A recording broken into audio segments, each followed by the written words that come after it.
نحمده ونصلي ونسلم على رسوله الكريم اما بعد فاعوذ بالله من الشيطان الرجيم بسم الله الرحمن الرحيم الا بذكر الله تطمئن القلوب وقال الله تبارك وتعالى من عمل صالحا من ذكر او انثى وهو مؤمن فلنحيينه حياة طيبة وقال الله تبارك وتعالى ومن اعرض عن ذکری فإن له معیشة ضنکا ونحشره یوم القیامة اعمى وقال النبی صلی اللہ علیہ وسلم مثل الذی یذکر ربه والذی لا یذکر ربه مثل الحی والمیت او کما قال علیہ الصلاۃ والسلام۔ مقصد زندگی اللہ کی بندگی اور مقصد حیات اللہ کی یاد ہے۔ اس دنیا فانی میں ہر انسان سکون کا طالب اور متلاشی ہے۔ ہر انسان سکون چاہتا ہے، شہری ہو یا دیہاتی، امیر ہو یا غریب، پڑھا لکھا ہو یا ان پڑھ، جاہل ہو یا عالم، ہر انسان عربی ہو یا عجمی، مشرقی ہو یا مغربی، مشرق کا رہنے والا ہو یا مغرب کا رہنے والا ہو، ہر انسان اس دنیا میں سکون چاہتا ہے کہ اسے زندگی میں سکون حاصل ہو جائے۔ کوئی ایسا نہیں ملے گا جو یہ کہتا ہو کہ مجھے سکون نہیں چاہیے، مجھے ٹینشن چاہیے، میں پریشانی چاہتا ہوں، میں غم چاہتا ہوں، میں بیماری چاہتا ہوں، میں ڈپریشن چاہتا ہوں۔ اگر کوئی یہ کہے تو وہ پاگل ہوگا۔ تو گویا یہ سکون کا ملنا یہ انٹرنیشنل مسئلہ ہے، یہ بین الاقوامی مسئلہ ہے۔ ہر انسان سکون چاہتا ہے، مسلم غیر مسلم ہر انسان سکون چاہتا ہے۔ سکون کے بغیر دنیا میں چارہ نہیں، اور سکون سے بڑھ کر دنیا میں کوئی دولت نہیں۔ سکون سے بڑھ کر دنیا میں کوئی دولت نہیں۔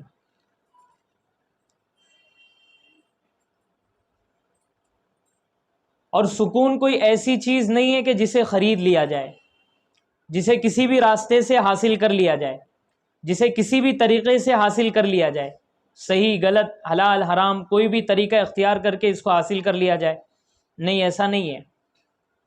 مال تو کمایا جا سکتا ہے حلال طریقے پر بھی، حرام طریقے پر بھی، رشوت لے کر بھی، اور آدمی اپنی حلال روزی سے بھی مال کما سکتا ہے، لیکن سکون حاصل کرنے کا صرف اور صرف ایک ہی راستہ ہے۔ سکون آدمی اپنی مرضی سے حاصل نہیں کر سکتا۔ مال تو اپنی مرضی سے حاصل کر سکتا ہے، آدمی دولت حاصل کر سکتا ہے، مال حاصل کر سکتا ہے، عورتیں حاصل کر سکتا ہے، دنیا کی بہت ساری چیزیں حاصل کر سکتا ہے، لیکن سکون واحد ایک ایسی چیز ہے جو آدمی اپنے طریقے پر اپنی مرضی سے حاصل نہیں کر سکتا۔ سکون حاصل کرنے کا ایک ہی راستہ ہے۔ جس طرح دنیا کی مشینیں ہوتی ہے، ان کے جو بنانے والے ہوتے ہیں وہ اس مشین کو چلانے کا طریقہ بھی بتاتے ہیں، اور اس مشین کو جاری رکھنے کا طریقہ بھی بتاتے ہیں۔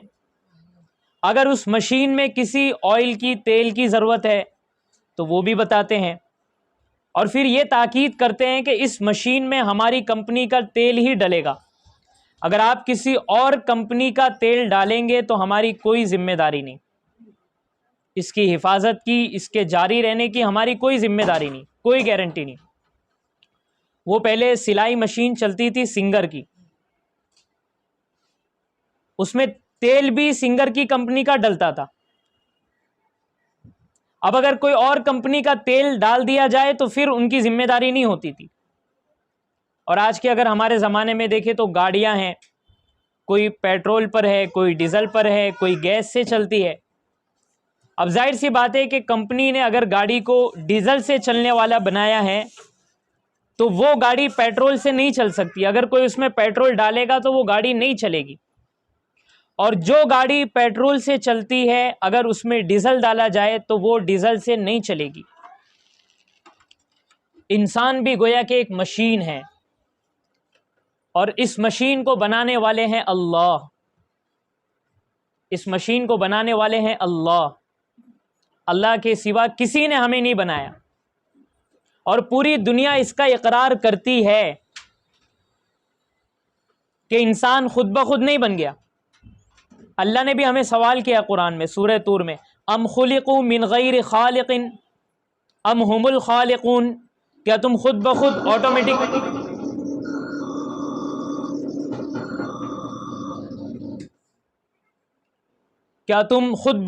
آٹومیٹک پیدا ہو گئے؟ تمہیں کسی نے پیدا نہیں کیا؟ ام هم الخالقون، یا تم ہی خود اپنے خالق ہو؟ تمہیں بھی کسی کمپنی نے بنایا ہے، تمہیں بھی کسی کارخانے میں تیار کیا گیا ہے۔ جیسے کمپنیوں میں، کارخانوں میں روبوٹ تیار کیے جاتے ہیں جو انسانوں کی طرح حرکت کرتے ہیں، جو انسانوں کی طرح کام کرتے ہیں۔ کیا تم کوئی روبوٹ ہو؟ روبوٹوں کی طرح تمہارا وجود ہو گیا؟ ام خلق السماوات والارض،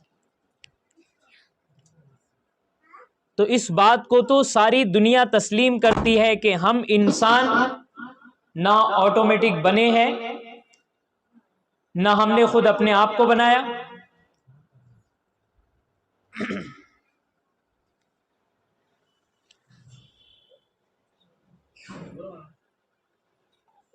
سبحان اللہ، سبحان اللہ، سبحان اللہ۔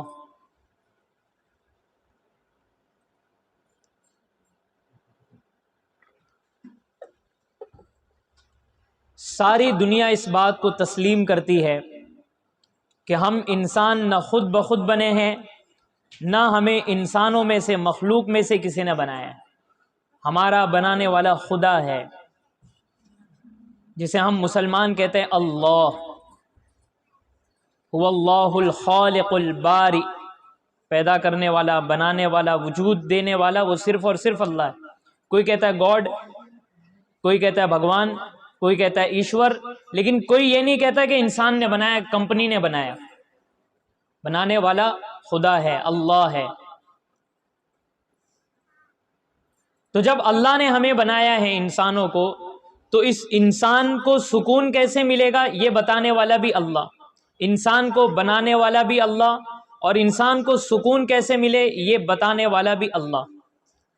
اللہ فرماتے کہ میں نے تمہارے لیے خاص تیل بنایا ہے، اور وہ ہے میری یاد کا تیل، بذکر اللہ، الا بذکر اللہ۔ اسی تیل سے تمہیں سکون ملے گا، تمہاری مشین کام کرے گی۔ اگر تمہاری مشین میں میری یاد کا تیل نہیں گیا تو تمہیں سکون بھی نہیں ملے گا۔ دنیا کے کسی کونے میں تمہیں سکون نہیں ملے گا، دنیا کی کسی چیز میں تمہیں سکون نہیں ملے گا۔ الا بذکر اللہ تطمئن القلوب۔ الا عربی میں الا تنبیہ کے لیے آتا ہے، خبردار کرنے کے لیے، چوکنا کرنے کے لیے، متوجہ کرنے کے لیے۔ خبردار، الا خبردار، دھیان سے سنو، ادھر متوجہ ہو جاؤ، بات سنو ذرا، سمجھ میں آ رہی ہے تمہیں بات؟ یہ ہم اس طریقے سے متوجہ کرتے ہیں۔ تو اللہ تعالیٰ بھی کہہ رہے الا، سنو، دھیان سے سنو۔ ہو سکتا ہے تمہارے دماغ میں یہ بات آئے کہ ہم مال سے سکون حاصل کر لیں گے، ہم عورتوں کے ذریعے سکون حاصل کر لیں گے، ہم دوائیوں کے ذریعے سے سکون حاصل کر لیں گے، ہم ایئر کنڈیشن کے ذریعے سے سکون حاصل کر لیں گے، ہم اچھے اچھے کھانوں کے ذریعے سے سکون حاصل کر لیں گے، ہم بڑے بڑے بنگلے خرید کر اور اونچے اونچے محلات خرید کر ان میں رہ کر سکون حاصل کر لیں گے۔ اللہ کہہ رہے الا، نہیں نہیں، ان چیزوں سے تمہیں سکون نہیں ملنے والا۔ یہ غلط فہمی تمہارے دماغ سے نکال لو۔ بہت سارے لوگ مالدار ہیں، پیسہ ہے، دولت ہے، مال ہے، گاڑی ہے، بنگلہ ہے، خوبصورت بیویاں ہیں، اولاد ہے، دنیا بھر کی بہت ساری نعمتیں ان کے پاس ہے، ظاہری نعمتیں، اور وہ نماز بھی نہیں پڑھتے، زکوٰۃ بھی نہیں نکالتے، اللہ کے بہت سارے احکامات کو توڑتے ہیں، اور بہت سارے حرام کا ارتکاب کرتے ہیں، اللہ کی نافرمانی کرتے ہیں۔ اور بعض مرتبہ تو فخر کے ساتھ اور بڑی جرات کے ساتھ کہتے ہیں کہ دیکھو میں تو نماز نہیں پڑھتا، پھر بھی میرے پاس اتنا مال ہے، میں کما رہا ہوں مال، میں تو اتنی نافرمانی کرتا ہوں لیکن پھر بھی میرے پاس اتنی ساری دولت ہے، دنیا جہان کی بہت ساری نعمتیں میرے پاس ہیں۔ تو اللہ کہہ رہا ہے کہ او غلط فہمی میں مبتلا انسان، او دھوکے میں مبتلا انسان، الا بذکر اللہ تطمئن القلوب، تو نے دنیا بھر کی ساری دولتیں جمع کر لی لیکن سکون تجھے بغیر نماز کے اور بغیر میری یاد کے نہیں ملے گا۔ یاد رکھے، انسان پیسوں کے ذریعے سے کھانا تو خرید سکتا ہے، لیکن پیسوں کے ذریعے سے بھوک نہیں خرید سکتا۔ بھوک اللہ کی نعمت ہے کہ بھوک انسان کو لگتی ہے، پھر کھانا کھاتا ہے، انسان کی بھوک مٹتی ہے اور مزہ بھی آتا ہے۔ بغیر بھوک کے تو کھانے میں بھی مزہ نہیں آتا، بغیر بھوک کے تو بریانی بھی اچھی نہیں لگتی۔ پیسوں کے ذریعے سے انسان بڑے بڑے محلات اور ایئر کنڈیشن روم، یہ ساری چیزیں خرید سکتا ہے، لیکن پیسوں کے ذریعے سے انسان نیند، پرسکون نیند نہیں خرید سکتا۔ پیسوں کے ذریعے سے انسان دوائیاں تو خرید سکتا ہے، ڈاکٹروں کے پاس تو جا سکتا ہے، ڈاکٹروں کو بلا سکتا ہے، لیکن شفا نہیں خرید سکتا۔ تو سکون بھی صرف اور صرف اللہ کی یاد میں ہے۔ الا بذکر اللہ تطمئن القلوب۔ لوگوں، میرے بندوں، میری بندیوں، دھیان سے سن لو، کان کھول کر سن لو، سکون صرف اور صرف میری یاد میں ہے۔ میری یاد میں تمہارا سکون ہے، تمہیں سکون ملے گا۔ سکون حاصل کرنے کا اللہ کی یاد کے سوا کوئی راستہ نہیں ہے، کوئی راستہ نہیں ہے۔ سکون صرف اور صرف اللہ کی یاد کے ذریعے سے حاصل ہوگا۔ آج لوگ سکون حاصل کرنے کے لیے مختلف راستے اختیار کرتے ہیں۔ کوئی سمجھتا ہے کہ میں بہت سارے پیسے جمع کر لوں، بہت ساری دولت جمع کر لوں، بہت سارا بینک بیلنس بنا لوں، بہت ساری سیونگ کر لوں تو مجھے سکون مل جائے گا، میں بھی، میرے ماں باپ بھی، میرے بیوی بچے بھی سکون سے زندگی گزار سکیں گے۔ اور لوگ محنت کر رہے ہیں اس کے لیے، لیکن پھر بھی سکون نہیں مل رہا۔ کیوں؟ کیونکہ مال و دولت میں سکون ہے ہی نہیں۔ مال و دولت سکون کا ذریعہ ہے ہی نہیں۔ ہاں، ایک حد تک ہونا چاہیے، آدمی کے 2 وقت کی روٹی ہو جائے، سکون سے آدمی کھا لے، اس کی ضروریات پوری ہو جائے، بیسک جتنی ضروریات ہے، چھوٹی موٹی جتنی ضروریات ہے وہ پوری ہو جائے۔ لیکن ہمارے ذہن میں مال و دولت کا جو نقشہ ہے، دیکھیں برا نہ لگائے، میں ایک حقیقت بتا رہا ہوں، یہ میری بھی، آپ سب کی یہی حقیقت ہے، الا ماشاء اللہ، اللہ کے کچھ خاص بندے اور بندیاں بچے ہوئے جن کی اللہ نے حفاظت فرمائی ہے، ورنہ ابھی کا ماحول یہ ہے کہ یہ سب فلمیں، ڈرامے دیکھ دیکھ کر ہم نے زندگی کا ایک معیار بنا لیا ہے، ہم نے ایک اسٹیٹس متعین کر لیا کہ ہمیں بھی ایسا ہی مالدار بننا ہے۔ فلموں میں جو دیکھتے ہیں ہیرو ہیروئن کو، اور جو فلموں میں جو کردار ہوتے ہیں، کہ ان کی جو زندگی ہوتی ہے، جو ان کی لائف اسٹائل ہوتی ہے، اور حقیقت میں بھی جو ان کی ظاہر میں لائف اسٹائل ہے، اب تو میڈیا میں وہی زینت بنے رہتے ہیں، ان کو بس ہر وقت دنیا ہی کی فکر، دنیا ہی کی فکر، اچھے اچھے کپڑے، اچھے اچھے کھانے، اچھی اچھی گاڑیاں، اچھے بنگلے، اچھی جائیداد، بہت زیادہ پیسہ، انجوائے انجوائے انجوائے، بس یہی چیز ملتی ہے۔ تو ہم لوگ بھی دیکھ دیکھ کر ہمارے ذہن میں بھی یہی بیٹھ گیا کہ بہت زیادہ پیسہ ہونا چاہیے، تبھی جا کے سکون ملے گا۔ اور پھر کیا ہوتا ہے کہ جب اب قسمت میں تو جتنا لکھا ہے اتنا ہی ملنا ہے۔ اللہ کہتے ہیں نحن قسمنا بینہم معیشتہم فی الحیات الدنیا۔ یہ فلمیں اور ڈرامے ہمیں کیا پیغام دیتے ہیں کہ خوب پیسہ کماؤ، خوب مال و دولت جمع کرو، پیسوں کے لیے خوب محنت کرو، بغیر پیسوں کے تمہیں سکون نہیں ملے گا، بغیر پیسوں کے تمہیں کامیابی نہیں ملے گی، بغیر پیسوں کے تمہیں عزت نہیں ملے گی۔ یہ ہمیں یہ پیغام دیتے ہیں اور ہم اس پیغام کو قبول کر لیتے ہیں، جبکہ اللہ کہتا ہے کہ تم محنت کرو، جتنا تمہارے مقدر میں ہوگا میں تمہیں دوں گا، ساتھ میں سکون بھی دے دوں گا۔ امیر ہے تو اس کو امیری میں بھی سکون ملے گا اگر وہ میرا فرما بردار ہے، غریب ہے، غریب کو غریبی میں بھی سکون ملے گا اگر وہ میرا فرما بردار ہے۔ نحن قسمنا بینہم معیشتہم فی الحیات الدنیا۔ یہ جو روزی کا نظام ہے یہ اللہ کے ہاتھ میں ہے، یہ اللہ کے ہاتھ میں، کسی کو کم دینا، کسی کو زیادہ دینا، اللہ ضرورت کے بقدر سب کو دیتا ہے، یہ اللہ کا بنایا ہوا نظام ہے۔ اللہ نے ہمیں کیا حکم دیا ہے کہ میری فرما برداری کرو، جتنا محنت کرو، خوب محنت کرو، دین کے لیے بھی، دنیا کے لیے بھی، آخرت کے لیے بھی اور دنیا کے لیے بھی۔ مانگو مجھ سے، دنیا بھی مانگو، آخرت بھی مانگو۔ ربنا آتنا فی الدنیا حسنہ، اے اللہ دنیا میں بھی بھلائی عطا فرما، وفی الآخرۃ حسنہ، اللہ آخرت میں بھی بھلائی عطا فرما، وقنا عذاب النار، جہنم کے عذاب سے بچا لے۔ مانگو، محنت کرو، لیکن جتنا میں دوں اس پہ راضی رہنا، قناعت کرنا، میرا شکر ادا کرنا۔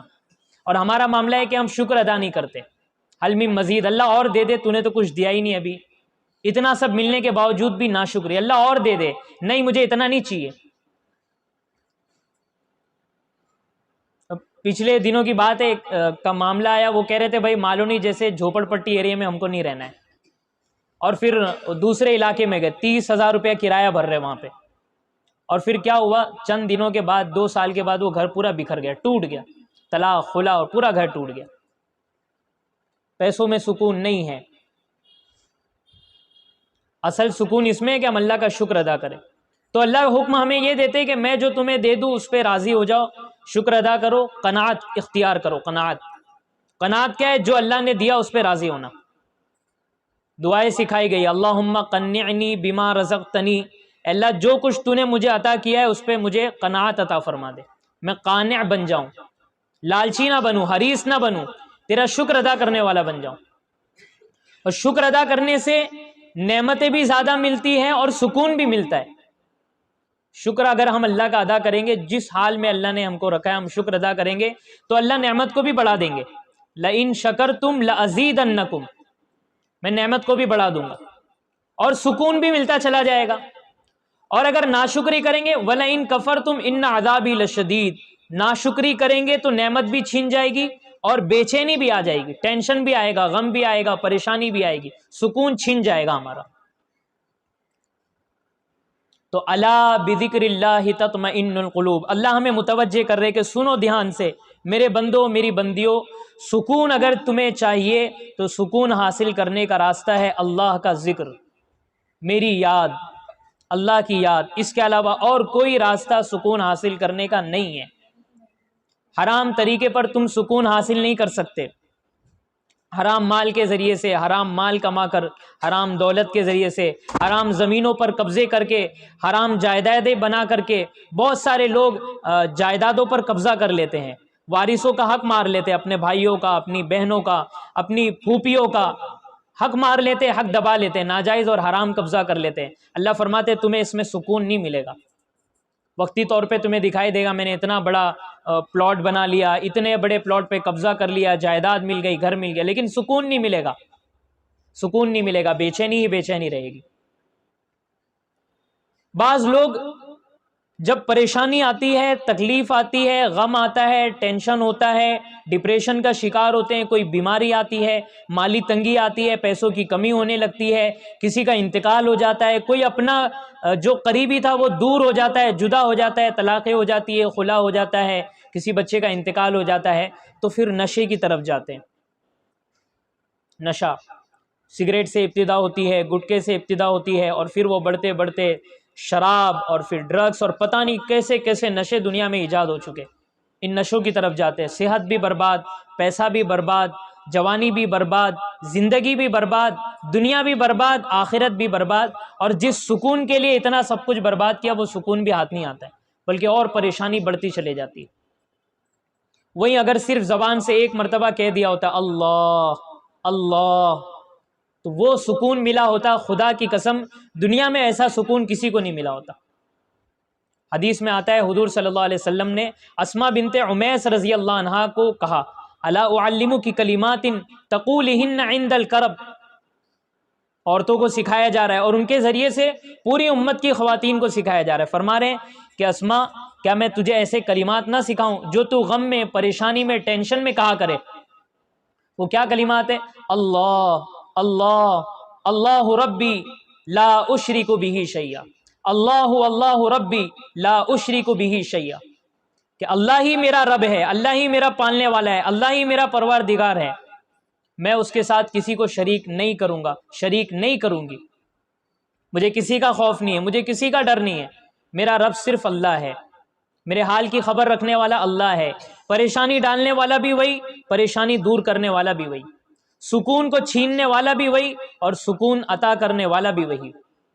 حضور صلی اللہ علیہ وسلم نے اپنے گھر والوں کو جمع کیا، جمع اہل بیتی، اپنے گھر والوں کو جمع کیا۔ دیکھیں یہ سیکھنے والی چیزیں ہیں، یہ میں دعائیں اس لیے بتاتا ہوں تاکہ ہم سب دعا والے بن جائیں، آپ سب دعا والی بن جائیں، اپنے بچوں کو دعا والا بنائیں، اللہ تعالیٰ سے ہمارا تعلق ہو جائے، ہم اللہ سے مانگنے والے بن جائیں۔ اللہ تو دینے کے لیے تیار ہے ہمیں، اللہ تو اعلان کرتا ہے حل من مستغفر حل من سائل حل من داعٍ، کوئی ہے مانگنے والا، کوئی ہے سوال کرنے والا، کوئی ہے اپنی حاجت طلب کرنے والا، ہے کوئی معافی مانگنے والا، فَأُعْطِيَ لَهُ فَأَقْضِيَ حَاجَتَهُ فَأَغْفِرَ لَهُ، میں سب دینے کے لیے تیار ہوں. ادعونی استجب لکم، مجھ سے مانگو میں تمہیں دوں گا، مجھ سے مانگو میں تمہیں دوں گا. اور اگر ہم نے یہ چیزیں نہیں سیکھی، اپنے بچوں کو نہیں سکھایا، تو پھر باہر گمراہ لوگ بیٹھے ہوئے یہ بتانے کے لیے کہ جب بھی پریشانی آئے تو کہہ دو یا عبد القادر جیلانی شیئا للہ، یا خواجہ معین الدین چشتی شیئا للہ، کہ مصیبت میں فلاں بزرگ کو پکارو، فلاں پیر کو پکارو. ان کی بزرگی مسلم، ان کی ولایت مسلم، یہ اللہ کے بہت بڑے ولی بزرگ تھے، لیکن ان کا مقام وہ نہیں ہے جو اللہ کا ہے. ان سے مانگنا جائز نہیں ہے، مانگنا صرف اور صرف اللہ سے. اللہ کہہ رہے ادعونی. حضور صلی اللہ علیہ وسلم کے پیچھے سواری پر اونٹنی پر بیٹھے ہوئے عبداللہ ابن عباس رضی اللہ عنہ، 10-11 سال عمر ہیں، ان کو ایمان سکھا رہے ہیں. احفظ اللہ یحفظ کا، بیٹا اللہ کی حفاظت کر، اللہ تیری حفاظت کرے گا. اللہ کو یاد رکھ، اللہ پہ ایمان رکھ. اور کیا فرمایا اذا سالت فاسأل اللہ، جب مانگنا ہو تو اللہ سے مانگ. نبی سکھا رہے ہیں، ایمان سکھا رہے ہیں، دعا سکھا رہے ہیں کہ بیٹا مانگنا ہو تو اللہ سے مانگنا.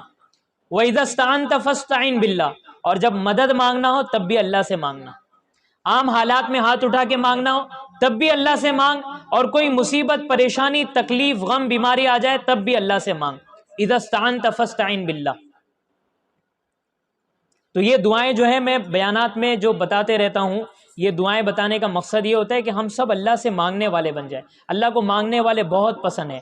اللہ سے مانگنے والے کبھی محروم نہیں ہوتے، اللہ سے مانگنے والے کبھی نامراد نہیں ہوتے، اللہ سے مانگنے والے کبھی مایوس نہیں ہوتے، اللہ سے مانگنے والوں کو کبھی ٹینشن نہیں ہوتا.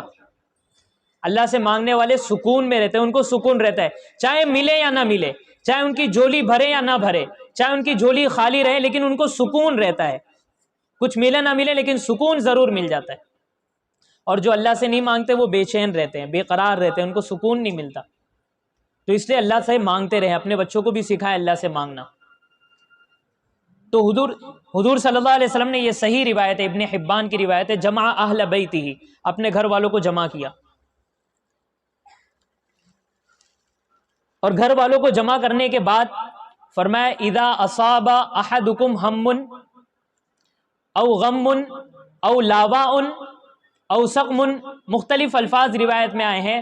فرمایا کہ جب بھی تمہیں کوئی مصیبت پہنچے، کوئی غم آ جائے، کوئی پریشانی آ جائے، کوئی تکلیف آ جائے، کوئی بیماری آ جائے، کوئی ٹینشن آ جائے، یا ڈپریشن کا شکار ہو جاؤ، یہ سب حدیث میں الفاظ ہے. ہم غم، اس کو غم پریشانی ٹینشن، ہم کہا جاتا ہے وہ غم جو انسان کو اندر سے گھلا دے، انسان اندر سے گھلا چلا جاتا ہے، گھلتے چلا جاتا ہے، گھلتے چلا جاتا ہے، اس کو ہم کہتے ہیں. غم پریشانی کو کہتے ہیں، غم لگا ہوا ہے انسان کو. او لاوا، کوئی مصیبت آ جائے، او سقم، کوئی بیماری آ جائے، کرب، کوئی مصیبت آ جائے، تکلیف، درد، دکھ، انسان کو کبھی دکھ پہنچتا ہے. تو یہ سب چیزیں فرمائی کہ اگر آ جائے تو کیا کرنا ہے، فَلْيَقُلْ، تو تم کہو اللہ اللہ ربی لا اشرک بہ شیئا، اللہ اللہ ربی لا اشرک بہ شیئا. درد کے ساتھ یہ الفاظ کہو، زبان سے بھی اور دل سے بھی. اللہ اللہ، دل میں محسوس ہونا چاہیے کہ میری زبان سے نکل رہا ہے اللہ، میں اللہ کو پکار رہا ہوں، میں اللہ کو پکار رہی ہوں. اور بعض روایت میں ہے 3 مرات، یہ کلمات 3 مرتبہ کہو. آپ یقین مانیے جب بھی آپ کو کوئی تکلیف مصیبت پہنچے، دکھ درد پہنچے، کوئی ٹینشن ہو جائے، تو 3 مرتبہ یہ کلمات پڑھ لیجئے، اللہ اللہ ربی لا اشرک بہ شیئا. وہ پریشانی دور ہو جائے گی. یہ اللہ کے پیارے حبیب صلی اللہ علیہ وسلم نے ہمیں سکھایا ہے، اور پوری امت کو سکھایا اپنے گھر والوں کے ذریعے سے. حضور صلی اللہ علیہ وسلم کی بیویوں کا یہ احسان ہے، گھر والوں کا احسان ہے کہ ہم تک یہ حدیثیں پہنچائی ہے. ایک روایت میں فرمایا کہ جب انسان کو کوئی تکلیف پہنچے، غم پہنچے، پریشانی پہنچے، اور وہ یہ دعا پڑھ لے، اللہم انی عبدک وابن عبدک وابن امتک ناصیتی بیدک ماض فی حکمک عدل فی قضاؤک اسألک بکل اسم هو لک سمیت بہ نفسک او انزلتہ فی کتابک او علمتہ احدا من خلقک او استأثرت بہ فی علم الغیب عندک ان تجعل القرآن العظیم نور قلبی، ان تجعل القرآن العظیم ربیع قلبی ونور صدری وجلاء حزنی وذہاب ہمی. یہ پوری دعا ہے. آپ کو لگ رہی ہوگی اتنی لمبی دعائیں کہاں سے یاد ہوگی، آپ پڑھنا شروع کریں خود بخود یاد ہو جائے گی. ہم نے بھی کوئی اس کو بہت زیادہ رٹا نہیں مارا، پڑھتے گئے تو یاد ہو گئی یہ دعا. تو حدیث میں آتا ہے کہ جو یہ دعا پڑھ لے گا کبھی بھی مصیبت میں، تکلیف میں، پریشانی میں، ٹینشن میں، بے قراری میں، بے چینی میں، تو اللہ تبارک و تعالیٰ اس کے غم کو دور کر دیں گے. اذھب اللہ غمہ، اللہ اس کے غم کو دور کر دیں گے، پریشانی کو دور کر دیں گے. وابدلہ اللہ فرجا، اور اللہ اسے کشادگی عطا فرمائیں گے، خوشی عطا فرمائیں گے، راحت عطا فرمائیں گے، چین سکون عطا فرمائیں گے. صحابہ کرام نے پوچھا قولوا یا رسول اللہ افلا نتعلم هذه الکلمات، کیا ہم یہ کلمات سیکھ نہ لیں، یعنی اتنے لمبی دعائیں کیا ہم اسے یاد نہ کر لیں؟ حضور صلی اللہ علیہ وسلم نے فرمایا ینبغی لمن سمعها ان يتعلمها، کہ جو مسلمان بھی ان کلمات کو سنے اسے چاہیے کہ وہ انہیں سیکھ لے، یاد کر لے. میرے اور آپ کے نبی ہمیں وصیت کر کے گئے کہ ان کلمات کو یاد کر لینا. جو مسلمان ان کلمات کو سنے اسے چاہیے کہ وہ ان کلمات کو سیکھ لے اور یاد کر لے. صبح شام ایک ایک مرتبہ پڑھ لیا کرے، سکون ہی سکون رہے گا زندگی میں، کوئی پریشانی نہیں ہوگی. تو الا بذکر اللہ تطمئن القلوب، سکون جو ہے وہ اللہ کی یاد میں ہے، اللہ کی یاد میں سکون ہے، اللہ کی یاد میں راحت ہے. تو میں کہہ رہا تھا کہ بعض لوگ نشے بازی میں سکون تلاش کرتے ہیں، نشے میں سکون نہیں ملتا ہے. بعض لوگ ناجائز دوستیوں میں سکون تلاش کرتے ہیں، خفیہ آشنائیوں میں سکون تلاش کرتے ہیں کہ میں افیئر چلا لوں، دوستیاں کر لوں. نوجوان سوچتے ہیں کہ لڑکیوں سے دوستی کر لیں، نوجوان لڑکیاں جو ہیں لڑکوں سے دوستی کرنے میں سکون تلاش کرتی ہیں. گھر میں ماں باپ نے کچھ تنبیہ کرنا شروع کی، ڈانٹی دینا شروع کی، کچھ پابندی لگانا شروع کی، تو اب یہ سکون تلاش کرتے باہر کہ میری امی تو ہمیشہ چلاتی رہتی ہے، چیختی رہتی ہے، ابو تو ہمیشہ ڈانٹی دیتے رہتے ہیں، یہ مت کرو یہ مت کرو. تو پھر بچیاں پریشان ہو کے کیا کرتی ہے، باہر سکون تلاش کرتی ہے. اصل تو ماں باپ کو چاہیے کہ اپنے بچوں کو اپنے سے قریب رکھے، ان کو دور نہ کرے، ان کے ساتھ محبت کا معاملہ کرے. موقع محل پر ڈانٹی بھی ان کو دیتے رہیں، سختی بھی کرنی چاہیے، لیکن بالکل دور نہ کر دے کہ وہ اپنے دل کی بات بھی آپ کے سامنے نہ رکھ سکے. اپنی دل کی بات کہنے کے لیے بھی وہ کسی دوست کو تلاش کرے، باہر والے کو تلاش کرے. یہ نوبت ہم آنے ہی کیوں دیتے ہیں؟ اس میں جہاں بچیوں کا اور بچوں کا قصور ہے وہاں ماں باپ کا بھی قصور ہوتا ہے کہ بچے ماں باپ جو ہے اپنے بچوں کی طرف دھیان نہیں دیتے، ان کو وقت نہیں دیتے، ان کی باتیں نہیں سنتے، ان کو اتنا ان پر رعب ڈال دیتے ہیں کہ وہ بچے جو ہے اپنی دل کی بات نہیں کر پاتے، اپنی بات شیئر نہیں کر پاتے. مائیں بعض مرتبہ بات رکھنے ہی نہیں دیتی بچیوں کو، بس ڈانٹ ڈپٹ سننے کے لیے تیار نہیں ہوتی ہے. تو ماں باپ کی بھی ذمہ داری ہے کہ ان کی بات کو سنیں، ان کو اپنے سے قریب کرے، مانوس کرے، سختی کے موقع پر سختی بھی کرے، لیکن ان کے لیے دروازے کھلے رکھے، بند نہ کرے. تو خیر نوجوان جو ہے باہر سکون تلاش کرتے ہیں، ناجائز دوستیاں کرتے ہیں، خفیہ آشنائیاں کرتے ہیں اور اس میں سکون تلاش کرتے ہیں. پھر ایک سے سکون نہیں ملتا تو دوسرا، 3 4 5، کتنی ہمارے یہاں کارگزاری آتی ہے کہ مرد جو ہے شادی شدہ ہونے کے باوجود باہر 10 لڑکیوں سے تعلقات ہیں، 5 6 لڑکیوں سے تعلقات ہیں، اور عورت بیچاری گھر میں پریشان ہے، وہ اللہ کی نیک بندی گھر میں پڑی، وہ پریشان ہے، رو رہی ہے، اسے کوئی فکر نہیں ہے. بعض تو اتنے ظالم ہوتے کہ خرچہ تک نہیں دیتے، وہ باہر کی ناجائز دوستیوں پر وہ خوب لٹاتے ہیں، وہاں پہ کنگال ہو جاتے ہیں. بعض کی تو ایسی کارگزاری ہے کہ اپنی بیوی کی کمائی ان ناجائز دوستیوں میں خرچ کرتے اور بیوی کو اس کا لازم نان نفقہ بھی نہیں دیتے. تو خفیہ دوستیوں میں سکون تلاش کیا جاتا ہے جبکہ اس میں سکون نہیں ہے. اللہ نے فرمایا وَمِنْ آيَاتِهِ أَنْ خَلَقَ لَكُم مِّنْ أَنفُسِكُمْ أَزْوَاجًا لِتَسْكُنُوا إِلَيْهَا. سکون میں نے شادی میں رکھا ہے، سکون میں نے نکاح میں رکھا ہے. نکاح کے بغیر سکون نہیں، شادی کے بغیر سکون نہیں. شادی کے بغیر جو بھی دوستی ہوگی، جو بھی قربت ہوگی، جو بھی رفاقت ہوگی، یہ سب کے سب بے چینی ہوگی اور بے اطمینانی ہوگی، بے قراری ہوگی، اس میں سکون نہیں آ سکتا. آدمی تڑپتا رہے گا. تو بعض لوگ یہ راستہ اختیار کرتے، اور بھی دوسرے بعض لوگ جو ہے موبائل کے ذریعے سکون حاصل کرتے کہ موبائل میں ناجائز چیزیں دیکھنے لگ جاتے ہیں، فحش بے حیائی والی چیزیں دیکھنے لگ جاتے ہیں موبائل کے اندر، فلمیں ڈرامے دیکھ کر اپنے دل کو تسلی دیتے. جھوٹی تسلی سے کہہ لے، تسلی کیا کہیں گے، جھوٹی تسلی. وہ دیکھ رہے ہیں اور انٹرٹینمنٹ سمجھ رہے ہیں کہ ہمیں انٹرٹینمنٹ ہو رہا ہے، ہم انجوائے کر رہے ہیں. یہ جھوٹی تسلی ہوتی ہے، شیطان کا دھوکہ ہوتا ہے. شیطان ان کو سمجھا رہے کہ ہاں تمہیں سکون مل رہا ہے، لیکن یہ وقتی مزہ ہوتا ہے. جیسی صبح ہوتی ہے تو بے چینی پھر شروع ہو جاتی ہے، پریشانیاں پھر. رات کا وقت ہوا، دیکھیں اللہ نے رات کو سکون کے لیے بنایا ہے. دیکھیں اصل تو سکون جو ہے اللہ کی یاد میں ہے، اور جن چیزوں میں اللہ نے سکون رکھا ہے ان چیزوں میں سکون ہے. جیسے شادی میں سکون ہے، رات میں سو جانے میں سکون ہے. اللہ قرآن میں کہتا ہے وَجَعَلَ اللَّيْلَ سَكَنًا، وَجَعَلَ اللَّيْلَ سَكَنًا، اللہ نے رات کو سکون کا ذریعہ بنایا. اور وَجَعَلْنَا النَّهَارَ مَعَاشًا، دن میں محنت بھاگ دوڑ کرو، کماؤ اپنے بیوی بچوں کے لیے، امت کے لیے، مخلوق کے لیے کماؤ، خوب خرچ کرو ان پر. دن کو محنت کے لیے بنایا اور رات کو سونے کے لیے بنایا. لیکن ہم نے پورا نظام ہی بدل کے رکھ دیا، مردوں نے بھی اور عورتوں نے بھی. مرد بھی صبح میں اٹھ رہے 11 بجے 12 بجے، پھر جا رہے آفس، پھر جا رہے کام پہ، دکانیں بھی اسی وقت کھل رہی ہے. اور رات میں جاگ رہے ہیں، کھانا لیٹ ہو رہا ہے، باتیں کرتے بیٹھے رات میں، اور پھر جو ہے موبائل میں لگے ہوئے رات میں 2 بجے 3 بجے 4 بجے سو رہے، تہجد بھی نہیں، فجر کی نماز بھی نہیں، اور صبح کی برکتیں بھی غل. اور پریشان کہ بھائی ہمیں سکون نہیں مل رہا ہے، اتنا پیسہ آ رہا ہے لیکن سکون نہیں مل رہا ہے. عورتوں کا بھی وہی حال، کھانا لیٹ بن رہا ہے، کھانا لیٹ کھا رہی ہے، رات میں لیٹ سو رہی ہے، موبائل میں رات میں لگی ہوئی، کام سے فارغ ہو گئی، کھانا کھا لیا، برتن دھو لیا، سب گھر کے کام کاج ہو گئے، اب 12-1 بجے موبائل لے کے بیٹھ گئی ہے. وہ پہلے واٹس ایپ چیک کر رہی ہے، پھر فیس بک، پھر انسٹاگرام، پھر پتہ نہیں کیا کیا، پھر اس کے بعد یوٹیوب، اور اس میں گھنٹوں گزر جاتے ہیں، 2-2 3-3 گھنٹے. اور پھر 4 بجے نیند آنے لگتی ہے، جب اللہ سے لینے کا وقت ہوتا ہے، جب سکون حاصل کرنے کا وقت ہوتا ہے اس وقت سو جاتی ہے. اور پھر سوئی ہوئی ہے 11 بجے تک 12 بجے تک، سکون بھی نہیں مل رہا ہے، گھر کا نظام بھی برباد ہو رہا ہے. مرد جو ہے بعض گھروں میں مرد یہ کہ ٹائم ٹیبل والے ہیں، اب عورت صبح اٹھ ہی نہیں رہی ہے، وقت پر ناشتہ نہیں مل رہا ہے، وقت پر چیزیں نہیں مل رہی، اب شوہر پریشان.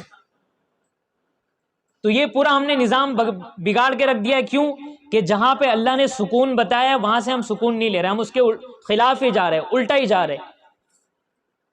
اللہ کہہ رہا ہے کہ جب بھی پریشانی آئے، مصیبت آئے، تکلیف آئے، ٹینشن آئے تو میرے پاس آؤ، فَفِرُّوا إِلَى اللَّهِ، بھاگ کر میرے پاس آ جاؤ، آ جاؤ میرے پاس، میرا نام لو، میری یاد، میرا ذکر کرو. اور ہم اللہ کو چھوڑ کے ہر طرف بھاگ رہے ہیں، نشے کی طرف، دنیا کی طرف، مال کی طرف، لڑکیوں کی طرف، لڑکوں کی طرف، ہر طرف بھاگ رہے. لیکن کیا انجام کیا ہے؟ انجام یہ کہ کوئی سکون نہیں، پھر بھی سکون نہیں ملا. اف کتنا تاریک ہے گنہگار کا عالم، اف کتنا تاریک ہے گنہگار کا عالم، انوار سے معمور ہے ابرار کا عالم. سکون نہیں ملتا ہے، چاہے جتنا مرضی ہم کچھ بھی کر لیں لیکن سکون نہیں ملتا ہے، کیونکہ سکون صرف اور صرف اللہ کی یاد میں. تو میں کہہ رہا تھا کہ رات میں اللہ نے سکون رکھا ہے، رات میں جلدی سو جانا چاہیے. ہو سکے تو عشاء سے پہلے کھانا کھا لیں، عشاء کی نماز میں تھوڑی چہل قدمی بھی ہو جائے گی، تھوڑی کھانا بھی ہضم ہو جائے گا. عشاء کے بعد گھر والوں کے ساتھ، بیوی بچوں کے ساتھ بیٹھ کر تھوڑی بات چیت ہو جائے، اور پھر جلد سے جلد سو جائے، 9 بجے 10 بجے، لاسٹ 11 بجے بھی سو جائے. تہجد میں اٹھ جائے 4 بجے. حضور صلی اللہ علیہ وسلم تو 2-2:30 بجے اٹھ جایا کرتے تھے، کئی پارے کی تلاوت تہجد میں کیا کرتے تھے، پوری زندگی کا معمول تھا. صحابہ کرام اور صحابیات سب کا یہی معمول تھا، تہجد میں سب اٹھ جاتے تھے. تو ہم بھی رات میں جلدی سو جائے، جلدی کھانا کھا لے، ترتیب بنائے. نہیں بن رہی ہے تو کوشش کرے، محنت کریں گے، فکریں کریں گے، تھوڑا سوچیں گے، خود کرنا چاہیں گے تو پھر اللہ تعالیٰ آسان بھی کریں گے. ہم ہی خود نہیں چاہتے، ہم ہی خود بہانے بناتے رہتے. تو بہانے بنانے والوں سے نہیں ہوتا ہے، محنت کرنے والے، ہمت کرنے والے، عزم کرنے والے، ان سے ہوتا ہے. تو الا بذکر اللہ تطمئن القلوب، سکون صرف اور صرف اللہ کی یاد میں ہے، اس کے علاوہ سکون حاصل کرنے کا کوئی راستہ نہیں ہے. اور اللہ کی یاد کیا ہے؟ اللہ کی یاد ایک تو زبان سے ہے، زبان سے اللہ کا نام لیا جائے، اللہ کا ذکر کیا جائے، سبحان اللہ، اللہ تیری ذات پاک ہے، الحمدللہ، اللہ ساری تعریفیں تیرے لیے، الحمدللہ، یہ ساری نعمتیں اللہ تو نے دیا ہے. یہ اتنے پیارے ماں باپ، اتنا خیال رکھنے والے ماں باپ، مجھے اتنا پال پوس کر بڑا کرنے والے ماں باپ، میری تعلیم اور تربیت کرنے والے ماں باپ، میری شادی کرانے والے ماں باپ، مجھے اتنا سب دینے والے ماں باپ. اور یا اللہ تو نے مجھے نیک بیوی عطا کی، شوہر، بیوی ہے تو کہ اللہ تو نے شوہر عطا کیا، یہ پیارے پیارے بچے عطا کیے، اور اتنی دنیا بھر کی اللہ تو نے نعمتیں عطا کی. الحمدللہ، الحمدللہ، لا الہ الا اللہ، اللہ کے سوا کوئی معبود نہیں. اللہ اکبر، اللہ سب سے بڑا ہے، اللہ سب سے بڑا ہے. لا حول ولا قوت الا باللہ. ماشاء اللہ لا قوۃ الا باللہ، لا الہ الا اللہ وحدہ لا شریک لہ، لہ الملک و لہ الحمد وہو علی کل شیء قدیر۔ اور اس کے علاوہ جتنی دعائیں ہیں، بہت ساری دعائیں ہیں جو میں اکثر سناتا بھی رہتا ہوں اور بتاتا بھی رہتا ہوں کہ ان کو یاد کرتے رہنا چاہیے، یہ سب اللہ کا ذکر ہے۔ اللہ اللہ ربی لا اشرک بہ شیئا، یا حی یا قیوم برحمتک استغیث۔ حضور صلی اللہ علیہ وسلم نے یہ دعا حضرت فاطمہ رضی اللہ عنہ کو سکھائی ہے، یا حی یا قیوم برحمتک استغیث۔ اور بیٹی کو وصیت کی تھی، بیٹی یہ پڑھتے رہنا۔ کیا ہم نے بھی اپنی بیٹیوں کو یہ سکھائی ہے؟ ماں باپ تھوڑا غور و فکر کرے، اپنی بیٹیوں کو یہ دعا سکھائی ہے ابھی کم نے؟ یا حی یا قیوم برحمتک استغیث، اے زندہ، اے قیوم، اے نظام، دنیا کے نظام کو سنبھالنے والے، تھامنے والے، برحمتک استغیث، تیری رحمت کے ذریعے سے ہی میں استغاثہ کرتی ہوں، فریاد طلب کرتی ہوں، مانگتی ہوں، بھیک مانگتی ہوں، تیری رحمت کی بھیک مانگتی ہوں۔ ہم اللہ کی رحمت کے محتاج ہیں، ہم اللہ کی رحمت کے محتاج ہیں۔ اللہ کی رحمت ہمیں ملے گی تو ہمیں سکون بھی ملے گا، اللہ کی رحمت سے ہم دور ہو جائیں گے تو اللہ کی لعنت آئے گی اور ہمیں سکون بھی نہیں ملے گا۔ تو ایک تو ذکر ہے، زبان سے ذکر کرنا، اللہ کو یاد کرتے رہنا، یہ کبھی نہیں چھوڑنا چاہیے۔ اسی لیے ایک صحابی نے پوچھا کہ یا رسول اللہ، ہمیں کوئی ایسی چیز بتا دیجیے جسے ہم مضبوطی سے پکڑ لیں، ہر وقت اسے کرتے رہیں۔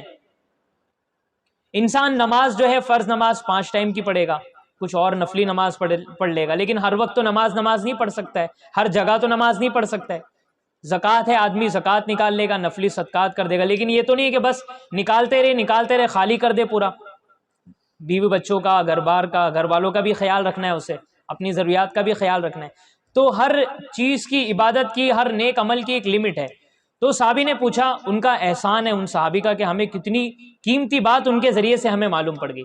پوچھا یا رسول اللہ، ایک ایسی چیز، ایسا عمل بتا دیجئے کہ جسے میں مضبوطی سے پکڑ لوں۔ فرمایا لا یزال لسانک رطبا من ذکر اللہ، تیری زبان ہمیشہ اللہ کے ذکر سے تر و تازہ رہے، ہر وقت اللہ کا ذکر کرتے رہے۔ حضور صلی اللہ علیہ وسلم کے بارے میں آتا ہے کہ حضور صلی اللہ علیہ وسلم ہمیشہ اللہ کا ذکر کرتے رہتے، چاہے وہ زبان سے ہو چاہے دل سے ہو۔ تو ہم ایک تو کثرت ذکر کی عادت ڈالیں، اللہ کو یاد کرتے رہے۔ کوئی پریشانی آئے نا تو پریشانی کو زیادہ دل پہ نہ لے، ٹینشن نہ لے، گھبرائے نہ، فوراً اللہ کا نام لے، اللہ اکبر، اللہ بہت بڑا ہے، اللہ معنا۔ موسیٰ علیہ السلام پہ تکلیف آئی، پریشانی آئی تو کیا کہا؟ ان معی ربی، ان معی ربی، ان معی ربی۔ سامنے سمندر، بحر کلثم، اور پیچھے فرعون کا لشکر، دونوں طرف سے موت ہی موت۔ قوم کہہ رہی ہے کہ موسیٰ مارے گئے، اب تو گئے، کیا ہوگا ابھی؟ تو کہا ان معی ربی، ان معی ربی، میرے ساتھ میرا رب ہے۔ حضور صلی اللہ علیہ وسلم غار ثور میں ہے، ابو بکر صدیق رضی اللہ عنہ کے ساتھ، مشرکین پہنچ چکے ہیں وہاں پہ، بالکل قریب پہنچ چکے، اگر اپنے پیر کی طرف دیکھ لے تو حضور اور ابو بکر صدیق پکڑے جائیں۔ اب حضرت ابو بکر صدیق رضی اللہ عنہ گھبراہٹ میں مبتلا ہو گئے، اپنے لیے نہیں، اپنے پیارے حبیب کے لیے، کہ میرے پیارے حبیب کا کیا ہوگا، ان پہ کوئی آنچ نہ آ جائے۔ بعض مرتبہ انسان جو ہے اپنے لیے اتنا پریشان نہیں ہوتا ہے جتنا اپنے والوں کے لیے پریشان ہو جاتا ہے، اپنی بیوی بچوں کے لیے پریشان ہو جاتا ہے، بیوی اپنے شوہر کے لیے پریشان ہو جاتے ہیں، اپنے والدین کے لیے ہم پریشان ہو جاتے ہیں۔ تو حضور صلی اللہ علیہ وسلم نے کیا قرآن میں ہے، لا تحزن، ابو بکر ٹینشن نہ لو، ابو بکر پریشان نہ ہو، فکر نہ کرو، ان اللہ معنا، بے شک اللہ ہمارے ساتھ ہے۔ تو یہ قرآن ہمیں سکھا رہا ہے، حضور صلی اللہ علیہ وسلم ہمیں سکھا رہے ہیں کہ ٹینشن میں کیا کرنا چاہیے، پریشانی میں کیا کرنا چاہیے، بیماریوں میں کیا کرنا چاہیے، مصیبتوں میں کیا کرنا چاہیے۔ سب سے پہلے ریلیکس ہو جائے، کہہ دے کہ نہیں، مجھے غم کرنے کی ضرورت نہیں، لا تحزن، غم کرنے کی کوئی ضرورت نہیں، ٹینشن لینے کا نہیں، ٹینشن لینے کی کوئی ضرورت نہیں، ان اللہ معنا، اللہ ہمارے ساتھ ہے، ان اللہ معنا، ان اللہ مع الصابرین، اللہ نے تو ہمیں تسلی دی ہے، صبر کرنے والوں کے ساتھ اللہ ہے۔ یہ جو خودکشی جو کرتے ہیں، سوسائڈ جو کرتے ہیں، یہ کیوں؟ یہ اللہ کو بھول جاتے ہیں، اللہ کو یاد نہیں کرتے، تو انہیں پتہ ہی نہیں ہوتا کہ اللہ ان کے ساتھ ہے۔ اللہ ان کے ساتھ ہوتا ہے لیکن ان کو پتہ نہیں ہوتا ہے۔ ایک آدمی پلین سے گر رہا ہو اور اس کے پاس اس کی پیٹھ پر پیراشوٹ بھی ہے، لیکن اس کو پتہ نہیں ہے کہ میرے پاس پیراشوٹ ہے، اور وہ گرتا چلا جا رہا ہے، گرتا چلا جا رہا ہے، اس کو پتہ نہیں ہے اور وہ استعمال بھی نہیں کر رہا ہے اور نیچے گرتا ہے اور مر جاتا ہے۔ تو ظاہری سبب کیا ہوا اس کے مرنے کا؟ کہ اس کو پتہ ہی نہیں تھا کہ اس کے پاس پیراشوٹ ہے جو اس کی جان بچا سکتا ہے سبب کے طور پہ۔ تو یہ جو بے سکونی کی آگ میں جلتے ہیں، جو بے سکونی میں مرتے چلے جاتے ہیں، پریشانیوں میں، غم میں، ٹینشن میں گھلے چلے جاتے ہیں، یہ ان کے پریشانی کی وجہ ہے کہ ان کو پتہ ہی نہیں ہے کہ ان کے ساتھ اللہ ہے، ہر مومن کے ساتھ اللہ ہے۔ اللہ ولی المؤمنین، اللہ قرآن میں کہہ رہا ہے کہ اللہ مسلمانوں کا، مومنوں کا ولی ہے، ان کا مددگار ہے، ان کے ساتھ ہے۔ اللہ مولانا، اللہ ہمارے مولا ہے، ہمارے مددگار ہیں، ہمارے کارساز ہیں، کام بنانے والے ہیں۔ تو ان اللہ معنا، تو زبان سے ذکر کرنا، زبان سے اللہ کو یاد کرنا، اور دوسری چیز ہے ذکر کے اندر اپنے عمل سے اللہ کو یاد کرنا۔ عمل سے اللہ کو یاد کرنا کیا ہے؟ کہ اللہ نے جن باتوں کو کرنے کا حکم دیا ہے ان کو کرنا، اور جن باتوں سے اللہ نے روکا ہے ان سے رک جانا۔ جن باتوں کو کرنے کا حکم دیا ان کو کرنا، اور جن باتوں سے اللہ تعالیٰ نے روکا ہے ان سے رک جانا، یہ بھی اللہ کا ذکر ہے۔ جب بھی کوئی نیک عمل کرنے کا موقع ہے، فرض ہو یا واجب، سنت، مستحب، نفل، تو اس وقت سوچ لے کہ میرے اللہ نے یہ مجھے کہا ہے کرنے کے لیے، اس وقت اللہ کو یاد کر لے۔ کوئی حرام چیز آ جائے، کوئی گناہ کی چیز آ جائے تو اس سے رک جائے، اور یہ سوچے کہ میرے اللہ نے مجھے اس سے روکا ہے، میرے اللہ نے مجھے اس سے روکا ہے۔ تو یہ ہے اللہ کا ذکر، اور اسی کو اللہ نے قرآن میں فرمایا الا بذکر اللہ تطمئن القلوب، کہ اللہ کے ذکر سے ہی سکون حاصل ہوگا۔ قاضی ثناء اللہ پانی پتی رحمۃ اللہ علیہ نے اپنی کتاب تفسیر مظہری میں بہت پیاری بات لکھی ہے، اللہ کرے ہمیں بات سمجھ میں آ جائے۔ اس آیت کے ذیل میں لکھا ہے کہ اللہ کے ذکر سے دلوں کو اطمینان کیسے حاصل ہوتا ہے؟ جیسے مچھلی کو پانی میں اطمینان حاصل ہوتا ہے۔ کما تطمئن السمکۃ فی الماء، جیسے مچھلی کو پانی میں سکون ملتا ہے، اسی طرح مومن بندے اور بندی کو اللہ کے ذکر میں سکون ملتا ہے۔ اور فرمایا بذکر اللہ، اللہ کے ذکر سے نہیں، اللہ کے ذکر میں سکون ہے۔ جیسے کسی انسان کے پاس پانی رکھا ہو تو کہیں گے کہ ہوا بالماء، وہ پانی کے ساتھ ہے، یعنی پانی اس کے پاس رکھا ہوا ہے، ہوا بالماء، پانی کے ساتھ ہے، پانی کا گلاس اس کے ہاتھ میں ہے یا اس کے بازو میں رکھا ہے یا سامنے رکھا ہے، جگ رکھا ہوا ہے، اور تو ہوا بالماء، وہ پانی کے ساتھ ہے۔ اور کوئی انسان پانی میں ڈوب گیا، تالاب میں چلا گیا، اندر ڈبکی لگا لیا، سوئمنگ پول میں چلا گیا اندر نہانے کے لیے، مزہ کرنے کے لیے، سکون لینے کے لیے، پانی میں بھی مزہ آتا ہے، تو کہیں گے ہوا فی الماء، وہ پانی کے اندر ہے۔ اور اگر ہوا بالماء کہیں گے کہ وہ پانی کے ساتھ ہے، تو بھی مطلب یہ ہوگا کہ وہ پانی کے اندر ہے، یہ نہیں کہ گلاس کے پانی کی طرح اس کے پاس پانی ہے۔ تو قاضی ثناء اللہ پانی پتی رحمۃ اللہ علیہ فرماتے ہیں کہ الا بذکر اللہ تطمئن القلوب کا مطلب یہ کہ اللہ کے ذکر میں سکون ہے۔ جیسے مچھلی اگر پانی میں چلی جائے تو سکون ملتا ہے، یعنی مطلب کیا ہے کہ مچھلی پوری پانی میں جانی چاہیے، اس کی آنکھیں بھی، اس کا جسم بھی، اس کی پونچھ بھی، اور اس کے پر بھی، پورا رواں رواں مچھلی کا پانی کے اندر جانا چاہیے، تو مچھلی کو سکون ملتا ہے اور قرار آتا ہے۔ اور اگر اس کے جسم کا تھوڑا سی حصہ بھی پانی کے اوپر نکلا ہوا ہو، آنکھیں باہر کی طرف ہو، تو اس مچھلی کو سکون نہیں ملتا، اس کو قرار نہیں ملتا، وہ بے قرار ہوتی ہے، اور پورا ہی باہر نکال دے آپ تو بالکل بے قرار ہو جاتی ہے، تڑپنے لگ جاتی ہے۔ تو مومن کا بھی یہی حال ہونا چاہیے کہ اس کو سکون اللہ کے ذکر میں ملتا ہے۔ اور کب سکون ملے گا؟ جب اللہ کے ذکر میں ڈوب جائے، آنکھیں بھی، ہاتھ بھی، سر بھی، دماغ بھی، پورا بدن رواں رواں اللہ کے ذکر میں ڈوب جائے۔ الا بذکر اللہ تطمئن القلوب، تو اللہ کے ذکر کا خوب اہتمام کیا جائے، اللہ کو خوب یاد کیا جائے۔ فاذکرونی اذکرکم، میرے بندو مجھے یاد کرو، میں تم کو یاد رکھوں گا، میں تمہارا خیال رکھوں گا۔ واشکروا لی ولا تکفرون، میرا شکر ادا کرو، میرا شکر ادا کرتے رہو، اور میری ناشکری مت کرو، میری نافرمانی مت کرو۔ تو یہی پیغام ہے سکون حاصل کرنے کا، کہ جو سکون حاصل کرنا چاہتے ہیں وہ اللہ کی طرف متوجہ ہو جائے، وہ اللہ کو یاد کرے، اللہ کے بتائے ہوئے احکامات پر عمل کرے، اللہ نے جن چیزوں سے روکا ہے ان چیزوں سے رک جائے، تب جا کر سکون حاصل ہو جائے گا، دنیا میں بھی سکون حاصل ہوگا اور آخرت میں بھی حاصل ہوگا۔ اس کے سوا سکون حاصل کرنے کا کوئی راستہ نہیں ہے۔ یہی بات اللہ تبارک و تعالیٰ نے ہمیں سمجھائی ہے، اور یہی ہماری کوشش ہے کہ یہ بات ہمیں اللہ کرے کہ سمجھ میں آ جائے۔